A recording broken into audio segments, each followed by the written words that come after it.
শুভ সকাল বন্ধুরা, কেমন আছেন সবাই? সবাইকে নন্দী ফ্যামিলিতে শুভ সকালের শুভেচ্ছা। সাথে আছে গরম গরম দুধ চা। ঘুম থেকে উঠে 1 কাপ চা খেয়ে নিয়েছি, সাথে ছিল বিস্কুট। আর এবার রুটি বানাচ্ছি। আগে চাটা খেয়ে নিয়েছি, এবার রুটিটা বানিয়ে নিলাম। আসলে সকালবেলা একটু চা না খেলে ভালো লাগে না। তবে আজকে রুটি বানাবো না, শুধু রুটি, পরোটা আর ছোট ছোট পরোটা সবই বানাচ্ছি। মনের জন্য বানাচ্ছি এই ছোট পরোটাগুলো, বড় মেয়ের জন্য বানাচ্ছি বড় পরোটা, আর আমার জন্য বানাচ্ছি রুটি। তো বন্ধুরা, এক একজনের জন্য এক এক নাস্তা। আর সাথে ছিল একটা সবজি, মিষ্টি লাউ আর আলু দিয়ে একটা মিষ্টি লাউ আর আলু দিয়ে একটা রান্না করেছি। আর এই রান্না খুব অল্প মশলায় রান্না করেছি। সকালবেলা কালো জিরে ফোড়নে আলু আর মিষ্টি লাউ দিয়ে একটা পাতলা পাতলা ঝোল করেছি।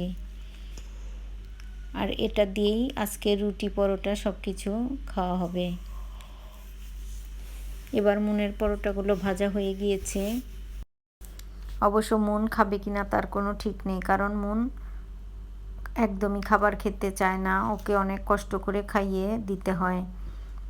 মাঝে মাঝে ইচ্ছে করে হাত দিয়েই খায়, আর মাঝে মাঝে খেতে না চাইলে জোর করে খাওয়াতে চাইলেও খেতে চায় না।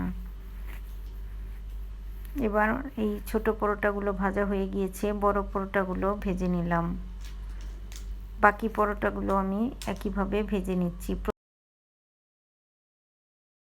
প্রথমে একটু হালকা ভেজে নিয়ে তারপর তেল দিয়ে দিব। এভাবে করলে পরোটা ভেজে নিলে তেলটাও কম লাগে আর পরোটাগুলো খেতে ভালো লাগে।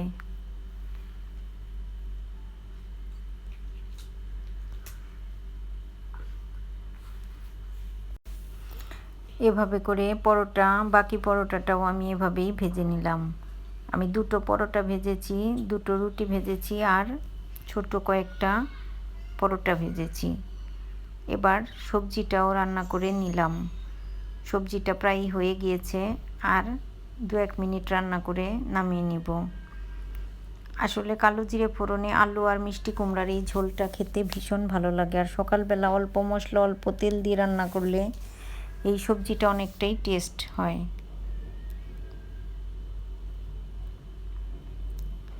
আর সকালবেলা রুটি পরোটার সাথে এরকম একটা সবজি থাকলে খেতে ভীষণ ভালো লাগে।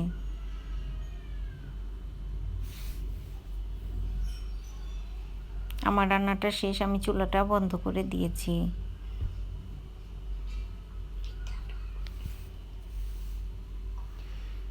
এবার খাওয়া দাওয়া শেষ করে দুপুরে রান্না করে নিলাম। শুধু দুপুরে আজকে রান্না করব খুব সিম্পল, ডিম দিয়ে আলু দিয়ে রান্না করছি। আর রান্না করছি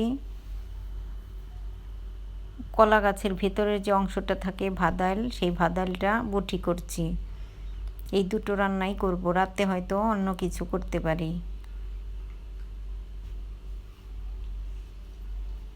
এই ভাদাইলটা খেতে দারুণ মজা হয়েছিল, আর ডিমের রান্নাটাও খেতে ভীষণ ভালো হয়েছিল।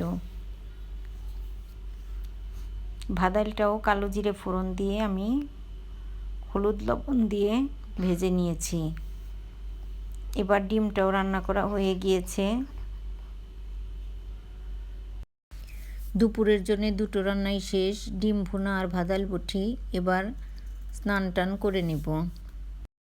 রান্নার পর অনেকগুলো থালা বাসন ছিল, সেগুলো ধুয়ে জামা কাপড় ধুয়ে কাজ সেরে নিয়েছি। এরপর স্নান খাওয়া দাওয়া সব হয়ে গিয়েছে। বিকেলবেলা মনকে নিয়ে বাসার সামনে একটু বের হলাম। আমি আর মন একটু বাইরে বের হলাম। তো মন একটু চকলেট অন্যান্য কিছু কিনলো। এরপর বাসায় চলে যাব। আসলে আকাশটা একটু মেঘলা মেঘলা ছিল, তেমন রোদ ছিল না। প্রায় আধা ঘন্টার মতো আমরা বাইরে বেরিয়ে আসলাম।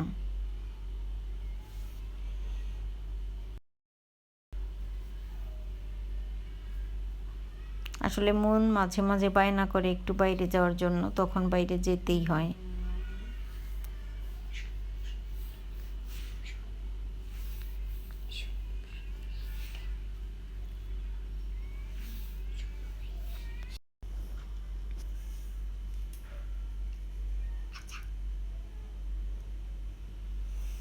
এবার বাসায় এসে চা নাস্তা খাওয়া হয়ে গিয়েছে। রাতের জন্য খিচুড়ি রান্না করেছি। আসলে দুপুরে 2টো ডিম আর ভাদাইল বুটি করেছিলাম, সেগুলো হয়ে গিয়েছে খাওয়া দুপুরেই। এখন একটু রাতের জন্য খিচুড়ি রান্না করলাম, সাথে আছে ভাদাইলের পাকোড়া। খিচুড়িটা বেশ নরম নরম করেই রান্না করেছি, আর খেতেও ভীষণ ভালো হয়েছিল। আর সাথে ডিম ভাজিও ছিল।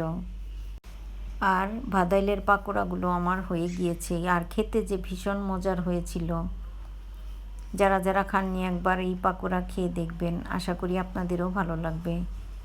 তো বন্ধুরা, আজ এ পর্যন্তই। দেখা হবে নতুন কোনো ভিডিওতে। সে পর্যন্ত সবাই সুস্থ থাকবেন, ভালো থাকবেন, আর নন্দী ফ্যামিলির সাথেই থাকবেন। এবার ডিম ভাজাটা হয়ে গেছে। গরম গরম খিচুড়ি, ডিম ভাজা আর ভাদাইলের পাকোড়া দিয়ে খাব।